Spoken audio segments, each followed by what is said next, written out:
was a challenge to try and capture something as iconic as Alcatraz.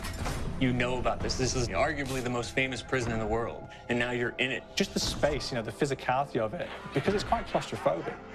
When modern-day prisons are designed, they really consider not intimidating people or making the spaces, as least stressful as possible. Well, Alcatraz didn't suffer from those restrictions.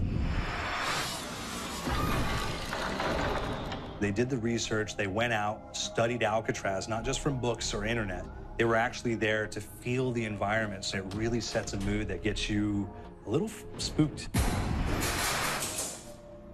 Well, we kind of started with the base layout of Alcatraz. The entire island we ended up roughing out in kind of a white box form, and then figuring out what play spaces we wanted to use out of that, what would be the most interesting areas to play in, and the connections between spaces, and spaces that the public doesn't necessarily get to go into. We really did a lot of pushing to really enhance that psychological horror aspect that we're really looking for. And this is a really good opportunity to really tell something special. Like I got stuck right through the gates to hell! This time around, I feel like it's been identified that there are these side missions that you're going to go out and try to accomplish. Al and the rest of the groups put together this escape plan, but the point is to get the parts and assemble this plane so they can get off the island. We did something new for the first time. We have actually contextual music that goes off. So that's a first for zombies.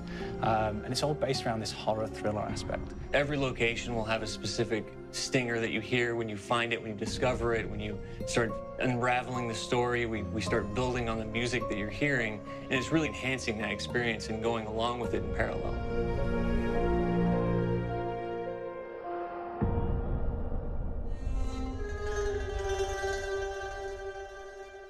Because we wanted to embrace this kind of horror thriller element, we wanted character actors, guys who could really embody someone and then convey emotion. So that's why we went for guys like Ray Liotta, getting in that kind of guy, we wanted a frantic nature. So he plays a character called Billy Handsome, who's this kind of psychopath who would be employed by the mob to kill people in interesting ways.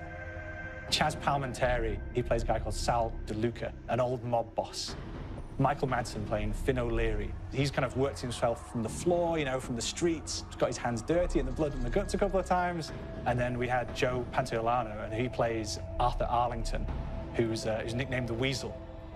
Those guys, they bring a quality and a subtlety and timing that you can't really identify or try to recreate.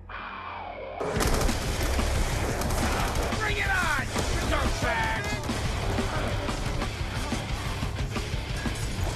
You start off in the afterlife mode, and that's just going to be what's going on. You're going to try to solve the mystery from the second you start. Afterlife, to me, brings a new element, like a new puzzle element. It forces me to think a little bit more or look for the clues or kind of think of zombies on a slightly deeper level.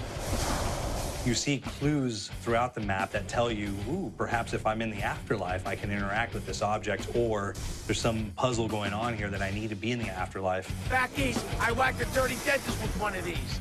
Took forever, too. Alcatraz has a Civil War kind of fort background before it turned into a penitentiary. And so we had this kind of backstory, the idea that the warden would have collected Civil War weaponry. And one of them is a blundergat. It's a fictional weapon, but the idea of the combination between a blunderbuss and a Gatling gun. And possibly, there might be a way of upgrading it to a more fantastical weapon that the players may find. We all gotta go sometime. You just went now. There's one main zombie, one big zombie that's going to come through and wreak havoc on your life. He'll lock down the perk machine, he'll close down the box, so you have to pay to get that open again. So you don't want him to interfere with your process. Now's a good time to pick a fight. It's a fun challenge. It keeps things moving forward. In terms of perks, we have a new perk called Electric Cherry. When you reload, it gives a shock around, which scales over time. Who's asking for it, greaseball? There's so much to experience in this map. Every time I play it, there's a new tactic to take, a new experience, a new objective to go for. But there's also this layer of things that we aren't exactly exposing to the players right off the bat and will need to be discovered. Don't let me go. Is it the calling we hear? We've got the undead in there, we've got these historical elements, and these fantastic actors all seem to be with peace with each other in this kind of same world. So It's magical, and our team is incredibly excited by it. This is the call.